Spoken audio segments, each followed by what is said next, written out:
Open those mouths and grab a pen, because we've got an information-packed bagel bite for you that should more than make up for our recent horse train antics.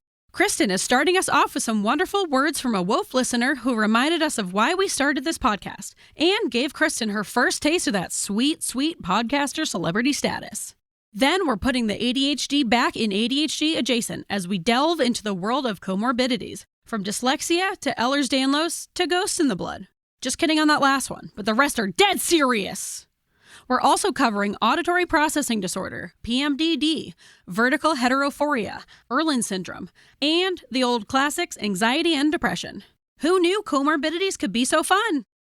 They said that we'd grow out of it. Well, the joke's on them, that's just our brains. We're eccentric, loud, and stubborn, and most of our clothing is covered in stains. It's not a deficit of attention, there's just too much to think about. So if executive dysfunction becomes a little too much, if you forgot why you came in this room, or you're hypersensitive to touch, then put on your seamless socks and come join our little flock.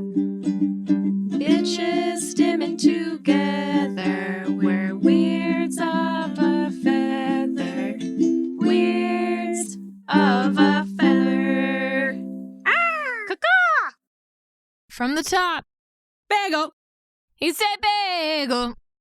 Bagel bite coming into your home. Come, Mr. Bagelman, bagel me bananas. I didn't know if you were Bagel going to bite change that one. coming into your home. I don't know the rest of the song. I think that's it. I think that's the whole song. Yeah, it just ends right there. Yeah, I've never it's- heard more of that song. It's like 37 seconds long. Yep. And that's Yep. it. There That's you all go. we need to know. All right, welcome to Weirds of a Feather. I'm your host, Kristin. I'm your host, Grace, and this is an ADHD-adjacent podcast. Welcome to Bagel Bite numero 4. Yeah. And yes, Yep. Bagel Bite number 4. Number 4. We don't have a name for it yet. But we will. But we can't say that in the episode. Insert name here. That's a last-minute decision. Okay. That comes from like a lot of inspiration, you know? Yeah. I need to be inspired by I love our the words. names of the episodes. Thank you. I work really hard on them. Yeah, I know you do. And you pull through every time. Aw, I've never been disappointed. except that one time.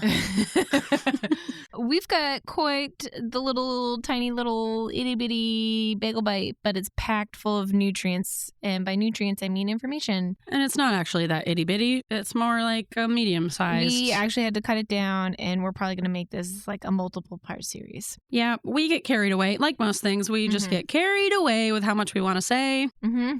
And we wrote too much, but we will try to save some of it for another bagel bite. Yep. We like to keep all of our bagel bites into like a bite-sized formation, you know? Yeah, Keep that's up the goal. with the bite Got to keep up with the bite. theme, bite-sized theme. That's what I was trying to say, bite-sized theme. Okay. Do you want to tell the listeners what our topic today is? I would be honored to. Yep. Today in our bagel bite, we are talking about comorbidities. Whoa! Comorbidities.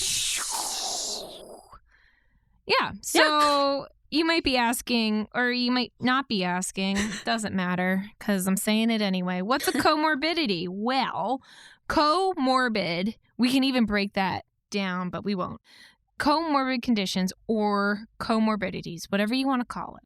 There are 2 or more conditions that happen to occur in the same patient at the same time. Same time's key, because if you get like appendicitis and then like 10 years later you get like a bad gallbladder, it's called cholelithiasis or cholecystitis, depending on whether you have stones. Anyway, those are not comorbid because you had them at different times. They happen at the same time. Another word for this is a dual diagnosis. Many people with ADHD, because we're bringing it back to ADHD, Always. have one or more comorbidity, such as depression, substance abuse disorder, a learning disability, oppositional defiance disorder, also known as ODD, or some other condition. And here we are. We're going to talk about them. We're going to talk about some.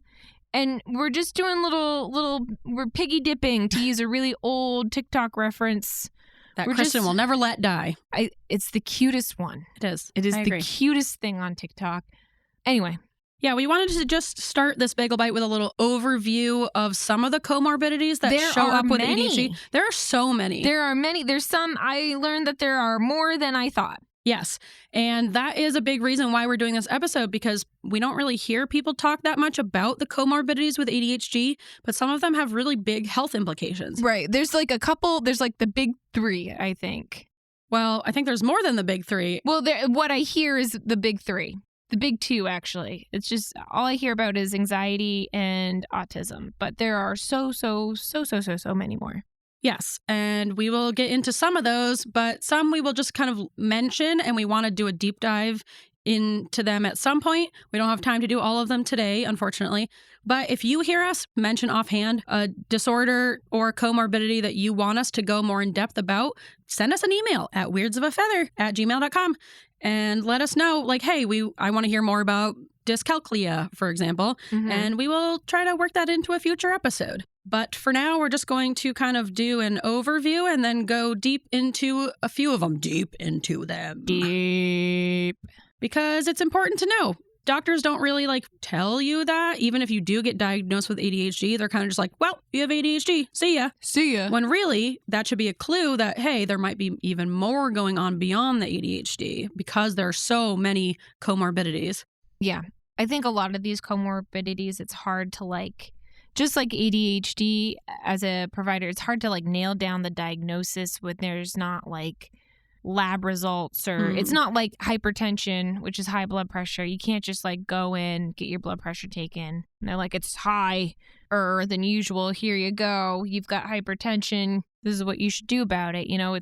That's really easy to do. But with things like ADHD, substance abuse disorder, all these are all so complicated, and they're based on more of subjective versus objective, which we can talk about later. But basically, it's about what the patient is reporting and not numbers, data, lab values, tests. And that is where we see a lot that things go wrong and biases, Oh, before we get into comorbidities, do we want to do our little accomplishments? Yes. We kind of already got into comorbidities, Yeah, but we want to do our little accomplishments? Yeah, I would love to, because I've got it's a medium big accomplishment, I would say. It's not really my it's not it's Why don't you just tell us? Okay, I met a fan. I'm so excited. I met Judy, a different Judy from your mother-in-law. Yes, different Judy. Hey, different Judy. Our demographic is mostly Judys. It's 90% Judys. 90% Judys with ADHD. ADHD Judy. So I met Judy. Judy is the wife of one of my coworkers, and she happened to be swinging by work, and I met her. She's a huge fan of the podcast, and she was so excited to see me, and I was really excited to meet her because she comments on a lot of our Instagram posts, and I really appreciate it. It's nice to put a face to the Instagram handle, if you would. I will. Yeah, and she had so many nice things to say about the podcast. I want to paraphrase her because I didn't get an actual quote from her because I didn't have a pen. Classic mistake. That's so Kristin. And that was such a dumb joke. What? That you didn't have a pen? I liked it. Oh, okay. It's a callback. I know. It's just, I surprise myself with my stupidity sometimes. So to paraphrase Judy, she was saying she's very grateful for our podcast because she felt like basically her whole life she has been a neurodivergent trying to kind of fit into a neurotypical world. And now she feels she is more accepting of her ADHD and also working with her ADHD brain to, do her job and her daily activities of life and kind of making her life easier by working with her brain rather than trying to fit into a neurotypical standard. Oh, and I Judy, thought that was really that's so beautiful. Yeah, I thought that was really, really nice of her. And she feels like she's more accepting of it, and she's also learning a lot. And I just thought that was very, very sweet. And I was so excited to see her. Judy, I love you. Judy, I don't know you, but I also love you. Did you feel like a celebrity? I felt, it was kind of a surreal moment. I got a picture with her, which I should text her. Judy, I want that picture. I want to frame it in the pod loft. Hell yeah. Oh, yeah. Put it in the pod loft. I'm going to get I want to get a really cool frame that says friends on it, you know? Like from Limited 2. Yeah. I want it bedazzled. I might have one in the attic, actually. Oh, yeah. You have a bunch of frames. Yeah. I have one like specifically in mind that I think is up there from like 4th grade. Yeah. Of, like best friends. Yes. That's the vibe from I'm Limited 2. Yeah. I'm going to make copies of that picture. I'm going to mail one frame to her that says best friends. Hope you're ready. My coworker's probably like rolling her eyes. Actually, the coworker, huge fan of Kylie's podcast, the Dark Down East. Oh, what's up, the Dark Down East? Yeah, she says she listens to it at night, which is troublesome to me because it's a really dark podcast. That doesn't faze me. Is that better or worse or the same as David listening to this podcast while he goes to I'm bed? Not sure. They're both disturbing in different ways. It's everybody's got their thing, but yeah, whatever helps you sleep at night. Yeah. So I don't know if that's a little accomplishment, but we're talking about it. I think it's an accomplishment. It's a big moment, and it's important to remember why we do this, because obviously it's not for the money, because there is no money. There is no money. So it's important to have those funsies. reminders of it's for funsies, but also it's to help other people accept ADHD into their heart and souls and accept how they have to do things and just learning to work with their brain and not hating themselves and instead being able to identify, oh, I just have a different brain. And so I think that is a big accomplishment. Yeah. I mean, I was really appreciative for her saying all those things. If you have nice things to say to us, please tell us. Only nice things. Don't send. I'm not ready for hate mail right now. No, I don't want it. But I don't have any coworkers, so I don't really have anyone. You've got Lucy to give me feedback. Her feedback is not helpful. It's mean. Hurts my feelings. You never feed me. She has nothing but criticisms. Anyway, Grace. Oh, we didn't even sing our song, and this is supposed to be a little plish. What are we doing? Oh my God. Where's my head? Little plishes. Little plishes. Oh, no one's even figured out what that is yet. No one's told us what that commercial is. Little plishes. We're just going to keep asking until someone tells us. What is it from? Ready? Little plishes. I think it's from Parks and Rec. I stand by my... I don't think it is. I think I would remember. I stand by my thought. It's good to stand by your thoughts. We're doing this out of order, but yeah, what's your little plish? Little plishes. All right, for my little push this week, I am starting to do some more writing for the other ADHD podcasts that I produce for. Woo, woo, you're a very good writer. Thank you. You know what? I'm working on it. I know some of you aren't reading the show notes, but they're really funny. Well, now I read them at the top of the episode, so you have no choice but to hear my show notes. They're really funny. And now everybody who realizes that is being like, oh, they are really funny. Yep, good thing I forced that upon you. Your face, listener. No. Aren't you embarrassed? I love our listeners. It's okay that you don't read the show notes. It's not okay with me, but now you have to listen to them, and isn't that nice for me? Yeah, I do like writing, but I feel like it just takes me forever because I'm such an artiste. I'm such a perfectionist, and I have to get like the exact right wording of something, and I will spend hours and hours and hours on the show notes. Well, I think that shows a lot. You're not half-assing it. Shows something. No, I'm like double-assing it, and I only have one ass, and that's the problem. Multiple asses involved. I don't have multiple asses to give, but here I am. Where does the other ass come from? That's the problem. Transplant I'm ass. assless. Where is this going? Oh, so what's your accomplishment? Where are we? Well, I was talking about writing, and then you had to jump in with a compliment. So, how dare I? The audacity. How dare you? The other ADHD podcast that I produce for, I was tasked with organizing a bunch of information from like 5 or 6 different articles, and I had to put that all into one cohesive outline for the person I produce for. And that is pretty much like the hardest executive functioning task for me is like summarizing, because I always have so much to say. And the organization of like figuring out how to put all of this information into one outline, it just like overwhelms my brain to the point where I shut down. And I also wasn't given like an explicit outline of how it should be done. So then I also had the stress of like, oh no, I'm going to do it wrong. I'm going to be a failure. I'm going to embarrass myself. I'm not the good writer that everyone thinks I am. So all those led me to just like put it off because I would just avoid it, because there was like, I built up so much anxiety around it that I like then couldn't tackle it. But I finally got it done because I had to. Nothing like a deadline. Yeah, nothing like a deadline, really. And I spent like all Friday doing it. It was fucking miserable, and I like hated it the whole time, and I was upset that I had to do it, but I finally did it. And it's done. Yeah. I haven't gotten feedback on it yet, so who knows if I did it right, but it is done. And isn't that the most important thing? There you go. So yeah, that's my little accomplishment. Woo woo! Proud Thank of you. you. I'm proud of myself. That was a hard task, and I did That it. was a hard task. All right, now that that's over with, shall we continue on with comorbidities? Yeah, I was just about to explain what a comorbidity was, but then I remembered You already did that. we already did that. Yeah. So I hope everybody else remembered what a comorbidity was. If not, go back like 5 minutes and listen. Yeah, listen. And then come right back here because now we're going to continue on with comorbidities. Yeah. Grace, what's our next little topic about comorbidities?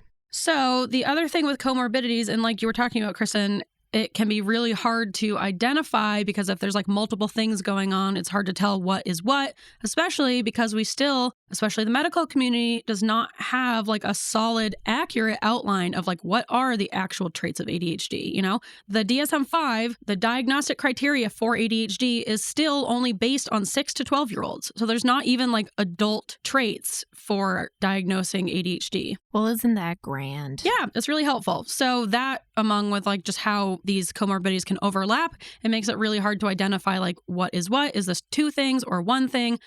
So this article that I found that I will put in the show notes, it's talking about can comorbid disorders mask one another? And it says, yes, comorbid disorders often mimic or obscure each other's symptoms. For example, a person may be diagnosed with depression, and then after treatment, the depression is under control, but he still has the problems with inattention. Thus, the diagnosis would change to include ADHD as well as the original diagnosis of depression. The ADHD was there the whole time, but it was overshadowed by the symptoms of depression. We've also talked about this before, that it could also be, especially when it comes to anxiety and ADHD, you can have a pure like generalized anxiety disorder, but you can also like develop anxiety as a almost maladaptive coping strategy for your ADHD. Oh my God, are you talking about me? Yes, directly talking about you. Oh my gosh, I'm so flattered. So if you are going to like treat one thing, it's important to Gotta treat the cause, not the symptoms. Yes, yeah. So you take away someone's anxiety and the ADHD is still there, but now they've lost that coping strategy. However maladaptive that strategy might have been, it was there for a reason. You know, it was serving a purpose, even if it's not the best strategy. You got to replace it with some other strategy. So it's important that if you are being treated for one disorder, but you're kind of like, I feel like there's still something going on there, be persistent with that and continue with that and talk to your doctor about it. And with things like depression, it'll be easier to identify the ADHD once that is being treated. Although untreated ADHD can also cause depression. So it's a whole mismatch. And isn't that fun? Yes. Isn't that great for us? Isn't that great how it's so confusing and ambiguous? But I think that leads to a lot of misdiagnosis. And I know that's incredibly frustrating, but it's because of everything being all gooey. That's a good way to put it. This article that I'm talking about, they also talk about the prevalence of ADHDers developing bipolar disorder and then things like oppositional defiant disorder. But we also know that there is a high prevalence of ADHDers being misdiagnosed with a mood disorder because we do have that emotional dysregulation, which is a big aspect of ADHD, but Huge. It's not included in the DSM and it's not really looked at as a trait of especially adult ADHD. And so if a psychiatrist has only been trained on mood disorders and not ADHD, their first thing they're going to jump to is going to be a mood disorder because they're like, oh, emotional dysregulation must be bipolar. Especially in people who are raised as a girl.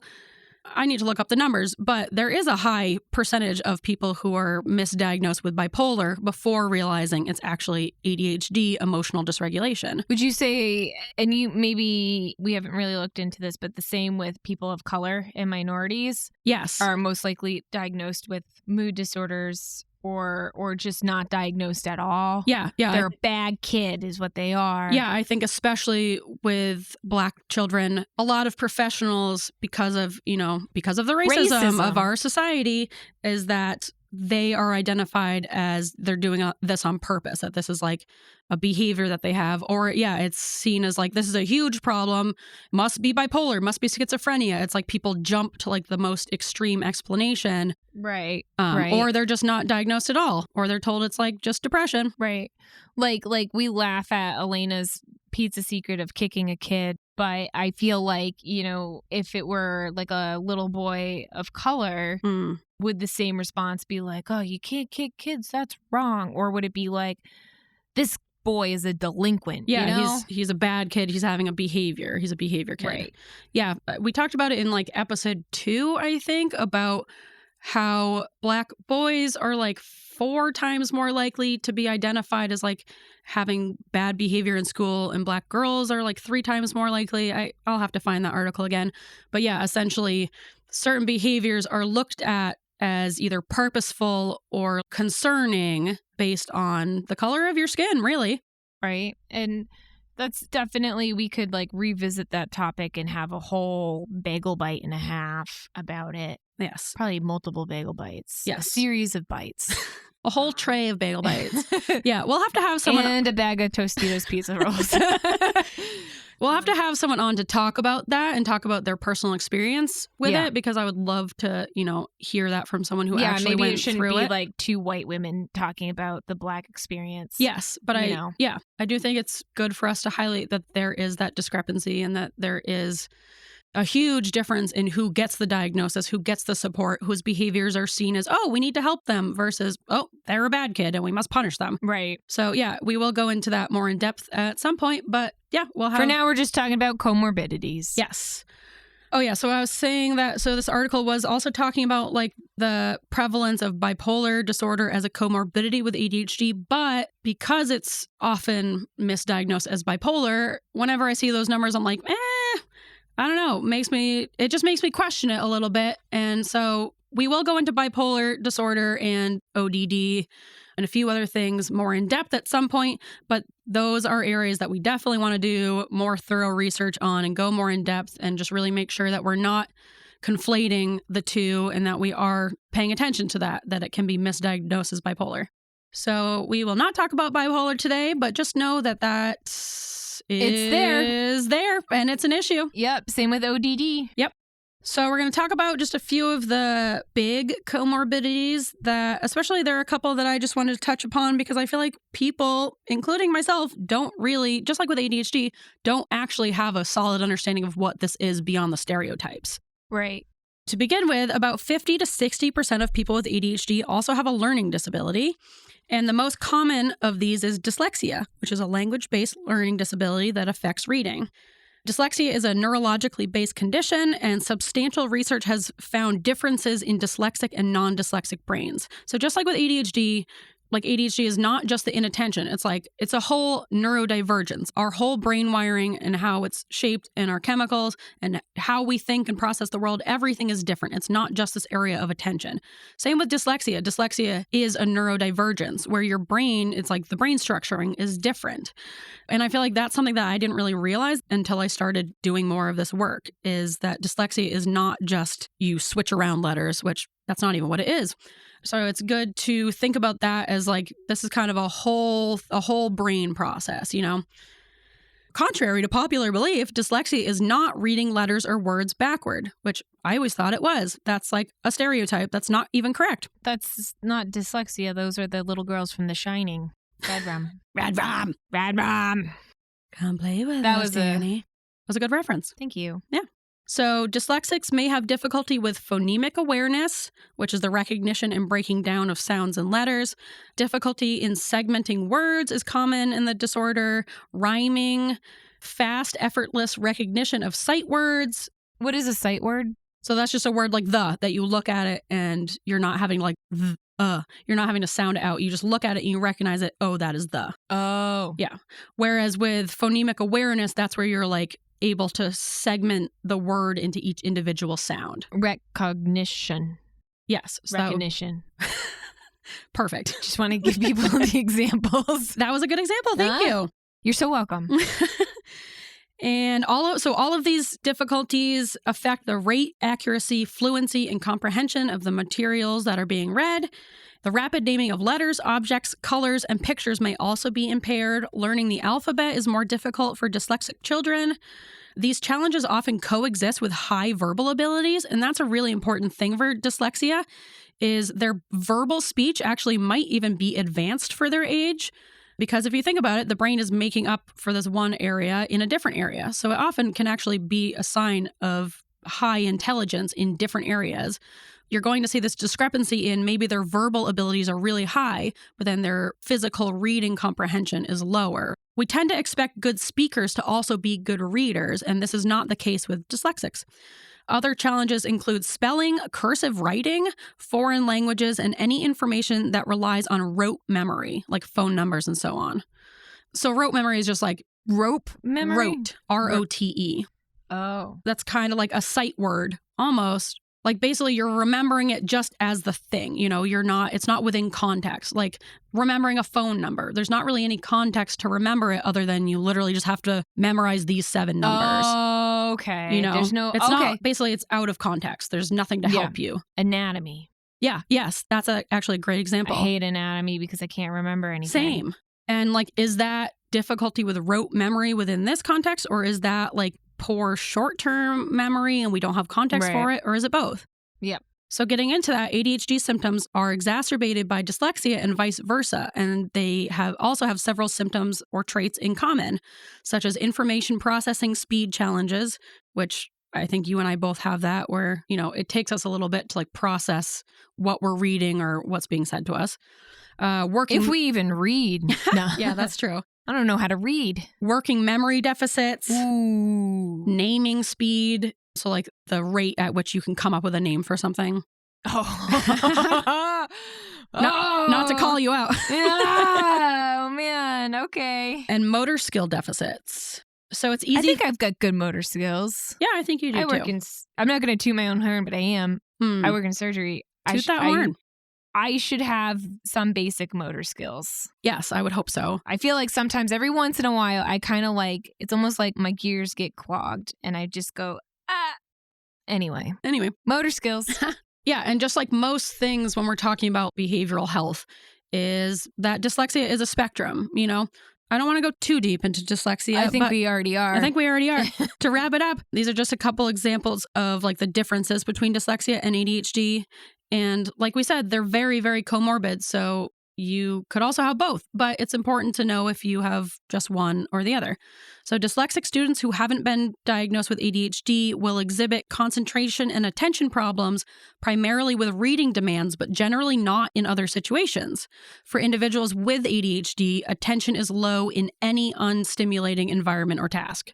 So if you were just dyslexic without the ADHD, you would be able to focus fine, I guess, in situations that didn't involve reading demands.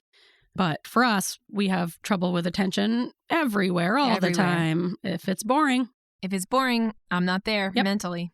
And generally, those that are diagnosed with dyslexia are better at auditory processing than those with ADHD. Oh, boy. Yeah. And I have a hard time with auditory processing. I'm like on a 1 to 2 second delay at all times. I would say longer. So if this does kind of spark something in you where you're like, oh, interesting, I hadn't really known that about dyslexia, and you want to look into it more, Tracy Otsuka on ADHD for Smart-Ass Women has some really, really great recent episodes on dyslexia. Her son Marcus recently found out that he is dyslexic. So if any of this resonated with you, I highly recommend checking those episodes out. And that's going to be linked in the show notes? Maybe, but also just type in ADHD for Smart-Ass Women wherever you listen to this podcast, and you will find it. There you go. Yeah. All right. I can't do all the work for you guys. Sorry. Well, yeah. I'm only one person. All right, Kristin, why don't you go into one of your things so I can go into one of my stop talking for a second. Yeah, sure. I was going to have this big thing on anxiety and autism, and then I got into a deep, dark hole on a different topic. And that topic is called Ehlers-Danlos and hypermobility spectrum disorders. Have you heard of these? I have, but in passing? I want to learn more. Yeah, so I'm still learning about it, and I highly, highly, highly, highly, highly recommend going on www.Ehlers-Danlos. I think you're missing a W in there. Oh, I am. Oh, shoot. And also, you don't need to type in www. Okay, just type in Ehlers-Danlos.com. It's a whole website about the Ehlers-Danlos Society. I think I'm saying that wrong. I did look up on YouTube how to say it right. I didn't pay attention. I think you got it. I think there's a couple ways to say it, and let's just say your way is right. Yeah, but it's a mobility disorder where you have hypermobile joints, which are joints that move past what they normally should. And this is mostly due to an abnormality in your collagen formation. If we all go back to basic anatomy, your skin has elastin that makes it stretchy, and then it also has collagen that makes it like structurally sound. Collagen's throughout your body, in your muscles, in your tendons, your ligaments, a lot of times in your tendons and ligaments. So when you have loosey-goosey collagen, your joints are going to be all over the place, right? Right. So there's two different types. There's a hypermobility spectrum disorder. There's the Ehlers-Danlos, and that is also several different categories. They're quite complicated, and I frankly don't believe we have to like really get into the nitty-gritty right now. We can always revisit this later. But studies are showing that there's a very high correlation between people with hypermobility spectrum disorders and Ehlers-Danlos and ADHD. And I will link 2 studies in the show notes below. One is actually from 2021, and they were kind of theorizing that maybe both those kind of affect your central nervous system, like maybe your collagen in your central nervous system is a little wonky, which causes, your ADHD.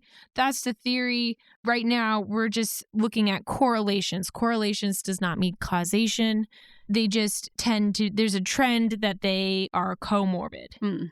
And that's not in everyone, but they're finding that more and more and more. And I also think, we are learning more about hypermobility syndrome too. Just like ADHD, there's still so much we don't know about it. So what happens here?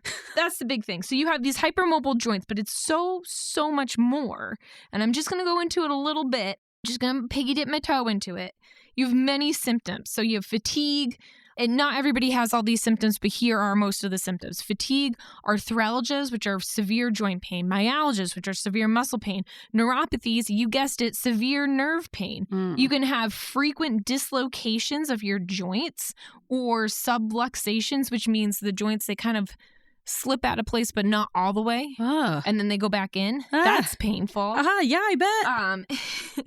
Pelvic floor weakness, which can lead to things like rectal, vagina, or uterine prolapse, which means imagine putting a balloon inside out, and that's like your vagina, It's not great. No thanks. So I work in vascular surgery, and what we see often with people with Ehlers-Danlos is they have a thoracic aortic aneurysm, which means the aorta that's in your chest. Your aorta is this big garden hose that comes right off your heart, and then it feeds the rest of your body. And there's the part of your aorta that is in your abdomen, and then there's the part that comes like right off the heart that's still in your chest. That's called the thoracic one. They get a lot of aneurysms there. The biggest risk about an aneurysm is it has the risk to rupture if it gets too big. And as you can imagine, if that's the biggest blood vessel in your body and then it bursts, that's kind of a big issue. Yeah. So that's a big deal. Yes. And then it just like kept going. And I just want to say, I did go down a deep dark hole last night. And I did do a bunch of tests on YouTube videos. And am I looking into this more for myself? Absolutely. And here's the reason. Here's the one reason why. Because one sign of hypermobile syndrome or hypermobile spectrum disorder is, and I quote, soft, velvety-like skin, variable hyperextendability. Is that not me? Feel my skin. Feel how soft and velvety it is. Get your hand up there. Ooh, very soft. Is that not velvet? It is. I am known for my stretchy skin. I know. We've talked about it before. I was going to say, when I first heard about Ehlers-Danlos on TikTok, but really that's where I first heard about it. And the second I saw a video, I was like, Kristin, this is Kristin. I've got my joints are all, I'm all out of shape here. I did all the tests. They're like, can you get your thumb and make it touch your forearm? I can. Can you twist your finger backwards? Kind of. Or do your knees go back? Yeah, as do my elbows. I'm like, holy moly. Anyway. Yeah. But it was do the think skin you might have it. because no one else has skin. I've never met people with skin like me except for my brother. Yeah, you do have very stretchy skin and very soft, it's velvety very skin. velvety skin. It is. I get a lot of compliments on my velvety skin. Not on my beautiful face. skin. My face skin, not so much, but my arm skin. I love your face skin, even more than your arm skin. Oh my gosh. I love all your skin. I'm going to cry. I love your back skin. I love your knee skin. Oh, I've got Toe skin is like, but the rest of it, that's great. What's wrong with my toe skin? I can't get into it right now. But yeah, so once again, it's a spectrum, but depending on what side of the spectrum you're on, it can be incredibly debilitating and have, a thoracic aneurysm is kind of a big deal and requires a major surgery. You need to go to like Boston if you're in New England to have that repaired, Yes. And it can cause a lot of like chronic pain, right? Chronic fatigue. It can be a disabling condition. So I think, if you are someone, once again, we're still just looking at correlations. We haven't like pinpoint any sort of cause or like, this is it, here's the connection. We're still looking for the missing link, I guess. But what we're finding is with high incidences of ADHD, we see high incidences of the hypermobility spectrum disorders. And it's also very comorbid with autism as well, right? Yes. Like that's even one. more comorbid, I think. Yeah. I don't know the exact percentages, but I do know. And neither do I, but I should. Yeah, but I think they're both pretty comorbid. And then with autism, it's like even higher. Yeah. So did I go down a deep, dark rabbit hole? I sure did. And did I make myself and Christopher do a bunch of online tests on YouTube? Yep. And I thought it was pretty interesting. Yeah. It's a good thing to know. Like you said, it has a lot of health implications. And then something I was learning about it, and I think we will link a TikTok of this person who does a lot of work specifically with hypermobility and how to navigate the gym and how to navigate your workouts when you are hypermobile. And a big thing is that static stretching can actually be a really bad thing to do if you're hypermobile, because you're already having the problem of being too loosey-goosey. Your muscles are like a little too extended. And then if you're doing static stretching, so just like stretching without any like weight or resistance component to it, you're really just like lengthening and loosening up those muscles even more, which is the cause of your joint pain to begin with or whatever it is. Right. Yeah. So her TikTok, hers is burritos and what? Burritos and ADHD. Yeah. So she's going to be linked in the show notes, and I'm going to be doing a deep dive tonight on her page. Cool. Wish I had more about anxiety and autism. Well, those are big things, and we will go into those soon because those I feel like deserve their own episode. Right. I have some I was just about to say some sad statistics, but I have some little statistics about both. Okay. I guess while we're on the topic, we can go through. Yes. Okay, let's talk about anxiety first. So I think it was on the CHAD website. It said that anxiety is the most common comorbidity of ADHD at about 25%. I think it's higher. I think it's higher too. So here's a quote. Get a pen. Get a pen. No, don't get a pen. Throw it away. It says, and this is more talking about exactly what you were saying, how, sometimes it's ADHD, sometimes it's maladaptive coping mechanisms, sometimes it's ADHD on top of generalized anxiety disorder. So individuals diagnosed with ADHD and anxiety disorders tend to have more severe anxiety symptoms than do those without ADHD. But even adults with ADHD who do not meet the diagnosis criteria for anxiety may experience occasional and situational anxiety in their daily lives, precisely because of ADHD, which may cause time blindness, poor working memory, and exaggerated emotions, among other anxiety-producing symptoms. So basically what they're trying to say in this article, which, once again, in the show notes, and this is from Attitude Magazine. Attitude. Oh, man, I just like put a Midwestern accent on that one for no reason. Where are you from? I am not from here, apparently. Attitude Magazine.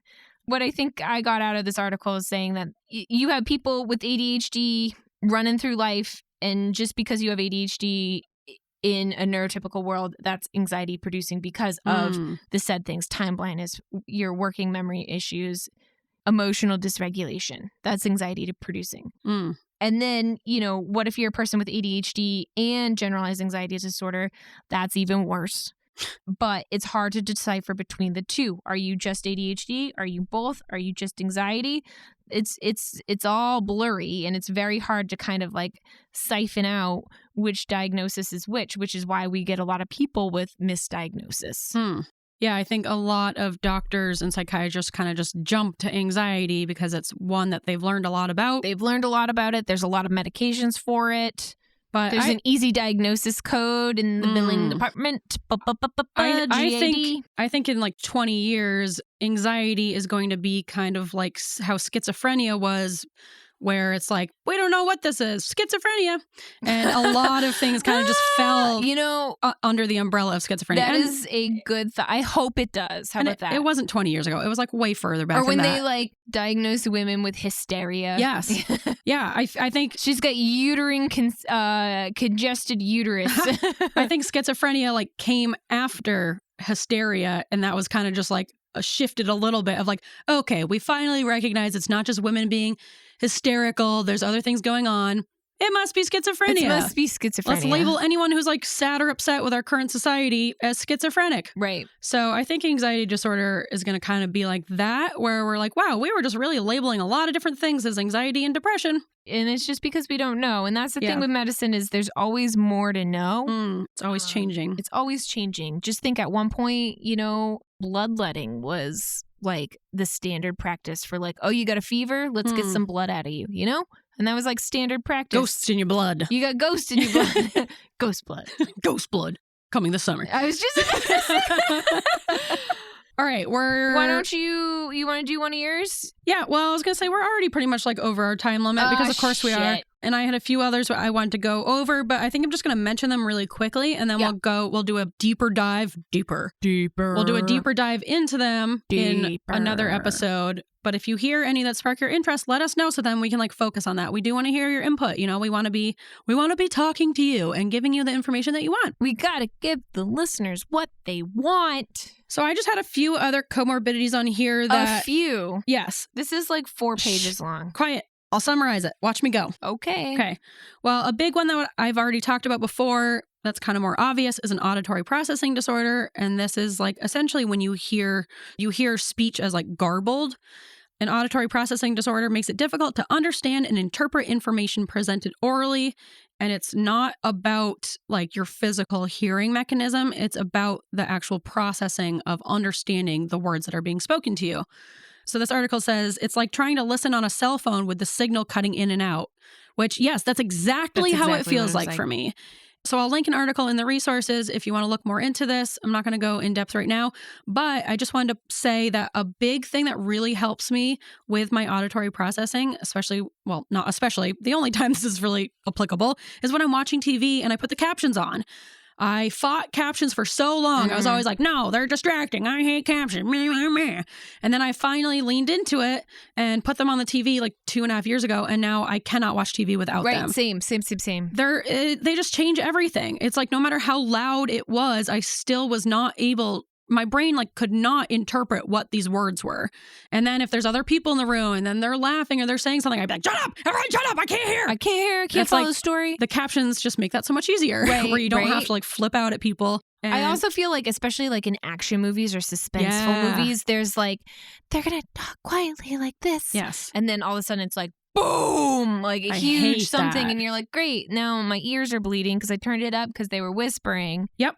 Plus, it also gives you context, if something is like spelled differently or it's like a pun. Names. Or, names, that's helpful. Or sometimes people will like, whisper something or the scene is cutting away as someone's saying something. Right. And normally that would be speech that I didn't even realize or dialogue that I didn't even realize was being said.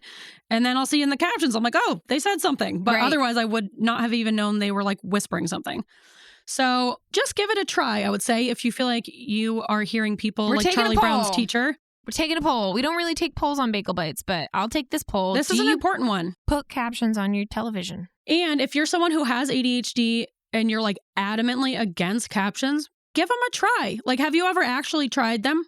Because I know they can be distracting at first, but it might be, especially for something where there's a lot of dialogue, it might be that you can get past it and actually use it as a tool. And maybe you don't. Maybe you still don't like it. But I say give it a shot because I always thought I hated them and they've actually been extremely helpful and I will never go back. I'm never going back. Can't make me. All right, onward. I'll cover 2 more and then we will be done. Yep. So PMDD, or premenstrual dysphoric disorder, that is another really big comorbidity with ADHD that I had no idea about. There are a lot of like hormone-related disorders that are very comorbid with ADHD, and our ADHD itself is very affected by hormones. If you're a person who gets periods, that in itself has a big fluctuation in how our ADHD presents throughout the month. And we also have higher rates of postpartum depression. One study found that women with ADHD more commonly experience symptoms of hormone-related mood disorders, and those symptoms may be more severe than those experienced by women without ADHD. There's a lot to cover in this area. I'm still in the process of actually trying to figure out if I have PMDD myself, which I wouldn't have ever even considered until I saw something about how this is comorbid with ADHD. I'm like, wait a minute. And so I'm looking into that. I'm going to talk to my doctor about it soon, actually. So I will update you guys on that. Whoop, whoop. But I just wanted to put it out there for people who have periods and who can get pregnant, that there are quite a few hormone-related ADHD comorbidities. And so it would be really good to look into if you're having anything going on in that area that's wonky. Same with PCOS, which is polycystic ovarian syndrome. That's also a comorbidity. So I'll cover that more in depth later, but I just want to throw it out there. That is a thing. So look into it if that sparked your interest. And the last thing I just wanted to cover really quick, mostly because I would never think that these would be related, are eye conditions. And which I never would have even considered that in the realm of, oh, this is something to look out for. This is I guess your eyes are technically in your brain. Technically, yes, just barely. They're just touching it. Yeah, turns out your brain is very important for using your eyes. So they are connected, yeah. So it's good to know. Yes. And all these years of anatomy. And there are two that I had never even heard of, but can make life extremely difficult. So they're actually a huge thing to know about. One is called vertical heterophoria. And this woman, Renee Brooks, has ADHD, and she has an awesome, awesome blog called Black Girl Lost Keys. I'll put in the show notes. She's really amazing. I know. Yeah. It's isn't that the perfect title? She talks a lot about Black women, especially with ADHD and the stigmas. Oh, cool. And so, yeah, please check out her blog because she's just phenomenal. I think she has either her own podcast or she is on people's podcasts a lot. I can't remember which one it is, but I've heard her on a bunch of different podcast episodes. She's phenomenal. And she was talking about vertical heterophoria. It's a very not well-known eye condition that's caused by the misalignment of the eyes. It's what's known as a binocular vision dysfunction. And that means that there's a slight imperceptible difference in your eyesight that could be causing you a whole array of unpleasant symptoms. So your eyes are designed to work together to create one clear image to present to your brain. But if they're slightly misaligned, your eye muscles have to work overtime to help correct this misalignment. And so it can lead to super debilitating symptoms, a lot of problems with your eye muscles, a lot of fatigue, especially if you're on the computer all the time. Like Renee was saying that she would get these splitting migraines where it's she would be on the computer Monday and Tuesday at work. And then by Wednesday, she couldn't even be on the computer. It was that severe. Oh my God. And there's a pretty easy way to correct it with these glasses. Not easy. The solution is simple once you get to the solution, but getting to the solution is difficult because most optometrists don't learn about vertical heterophoria. You have to go to a specialist. So in her blog that I've linked, she has a bunch of other links about how to look into this if you think you might have it, how to find a specialist. And some other symptoms are motion sickness, anxiety, vertigo, neck pain, and more. Whoa. Yeah. And neck pain is another one that Renee had pretty severely. And I would never think of that as being connected to an eye condition, but it totally makes sense, that you're just, everything is more strained and everything is working overtime to correct this misalignment. And the last one I want to touch on real quick is Irlen syndrome. This is a perceptual processing disorder. It's not an optical problem. So it's not any problem with the actual eyeballs themselves. It's a problem with the brain's ability to process visual information. Okay. Kind of like an auditory processing disorder. So the problem isn't the ear, it's the pathway and how your brain processes it. So vertical heterophoria was a literal process with your eyeballs being uneven? Yes, a physical misalignment. And then Irlen syndrome is more not your eyeballs, but your brain balls. Yes, of how you're processing it. Yeah. Studies show that 33% of people with ADHD also have Irlen syndrome. What? That's such a high number. Huge. Yes. And yet that's higher than the anxiety. Yeah. Most people, including me, had never heard of that before looking into ADHD. What? That's such a huge... I know. Holy shit. Could you imagine? Okay. That's such a high... I know 33%. And you're well, that's less than half. But that in medicine, that's such a high comorbidity. Yep. Could you imagine if... Let's say you took lisinopril, common blood pressure medication. Let's say if they are okay, 33% of the time when you take this medication, you're going to go blind. Yeah. That would be very concerning. No one would take the medication. That's such a high. That's such a high percent. If it was like a 0.001 or 0.1, even 10%, 10%, I wouldn't take a medication. That 33, 1/3. Okay, and as you're saying this, I'm remembering, I'm pretty sure that vertical heterophoria impacts like 50% of people with ADHD. Fuck? I have to look at Renee's blog again. God. But yeah, I'm pretty sure it's like 50%. Everybody go get your eyes checked. Yes, seriously. I need to make an appointment. Whether you have ADHD or not, but especially, well, the problem though is that optometrists aren't just straight up trained in how to diagnose these and look at these. They're like a specialist area. So even if you did think that you had vertical heterophoria and you go to your optometrist, they most likely will not have the training to even be able to identify it. So you would have to go see one of these specialists. But there is a good list of people who can identify it for you and like next steps to take if you think you have it, because the implications are huge, that you could be living your life with like not even being able to work on the computer, having like extreme migraines, motion sickness, anxiety. So Irlen syndrome, it says here, oh shoot, I'll let you say it. Okay. It runs in families. Yes.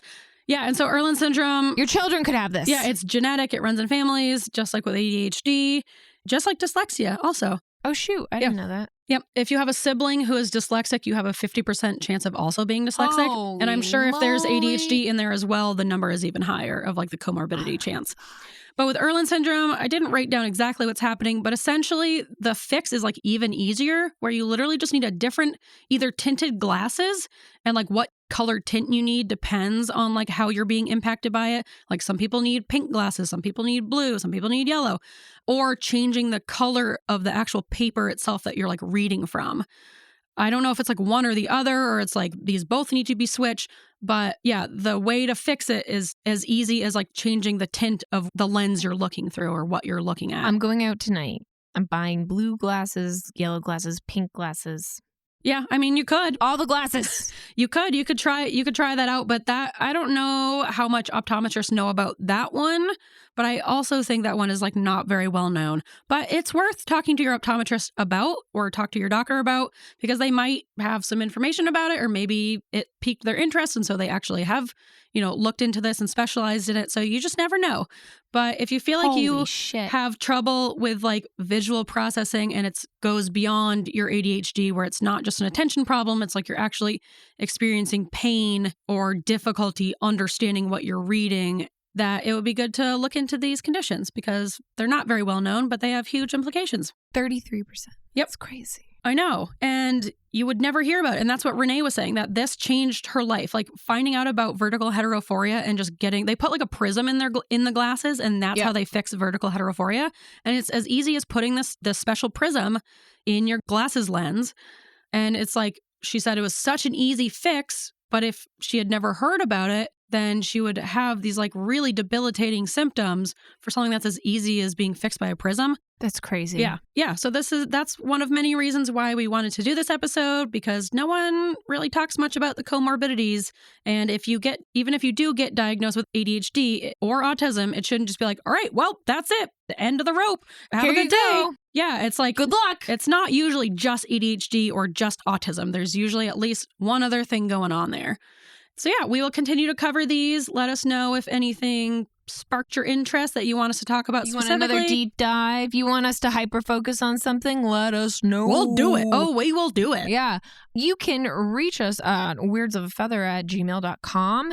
You can DM us on the Instagram at weirdsofafeather. And you can also find us on TikTok. We're still doing... Kind of. What are you talking about? I've been posting. Oh, that's right. Sorry. I've been posting a lot on you're doing a great job. April Anarchy butt music bracket. And there have been some heated discussions. However, they're about to get even more heated as we go through the bracket. Ooh. This week, we've got quite the lineup. It's going to be intense. I'm excited for it. I'm excited as well. Yeah, so check that out. We want your input. The people need to know. This is important stuff. Yes, sure. Oh, vertical heterophoria. You know what's more interesting right now is who is going to win the butt music bracket. Who is the most butt? These are the things that matter. Yes. So check that out. Make your vote count. Do your research. And... Okay, yeah, I think that's it. Okay, thanks, bye. Sorry this episode wasn't as silly as normal. You guys are probably thankful for that, actually. Yeah, we've had some silly episodes, but this one's a little bit more serious. We toned down the jazz just a little. Yeah, and you know what? Next week, we'll tone it back up. We'll be back with so much jazz, you'll say, Jesus Christ. That's too jazzy. Too much jazz. That's too much jazzy. You know what? I've been there before. It's too jazzy. It's hard to find that medium, We're very all or nothing people. So we're either... I was going to say we're either really serious. I would say but we're not very serious. We're never really serious. We're less serious Toned or down. Super not serious. Yep. We're either like a 5 or we're a 37. There's no 0 and no in between. And okay. And I think we've said enough words, right? All right. Is that enough words? Yeah, I think I'm ready to squawk out. I am also ready to squawk out. Squawk it.